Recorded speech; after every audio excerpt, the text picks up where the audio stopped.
ಏನಿಲ್ಲ.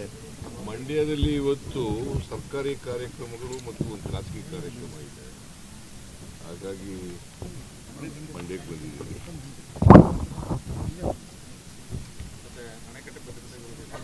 ಎಲ್ಲ ಕಡೆ ಅಲರ್ಟ್ ಮಾಡಿದ್ದೀವಿ. ಯಾವ ಗಳಿಗೆನಲ್ಲಿ ಏನಾರು ಆಗ್ಬೋದು ಅನ್ನೋ ಕಾರಣಕ್ಕೋಸ್ಕರ ನಾವು ಮುನ್ನೆಚ್ಚರಿಕೆ ಕ್ರಮವನ್ನು ತಗೊಂಡಿದ್ದೀವಿ.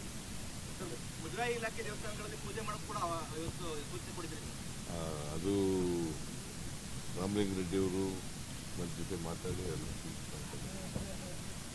ರಾಜ್ಯದಿಂದ ಬಿಜೆಪಿಯವರು ಪಾಟೀಲ್ ತನ್ನವ್ರನ್ನ ಇದು ಮಾಡಿಲ್ಲ ಅಂತ ಹೇಳಿ ಮನವಿ ಕೊಡ್ತಾರೆ.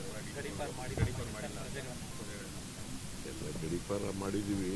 ಯಾರ್ಯಾರು ಇದ್ದಾರೆ ಈಗ ಮೈಸೂರಿನಲ್ಲಿ ಇರೋರು ಕೋರ್ಟ್ಗೆ ಹೋಗಿದ್ದಾರೆ.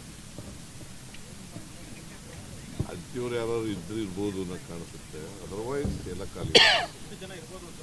ನಂಗೆ ಗೊತ್ತಿಲ್ಲ, ನನಗೆ ಖಚಿತ ಮಾಹಿತಿ ಇಲ್ಲ ನನ್ನ ಹತ್ರ. ಮಾಕ್ ಡ್ರಿಲ್ ಎಲ್ಲ ಕಡೆ ನಡೀತಾ ಇದೆ.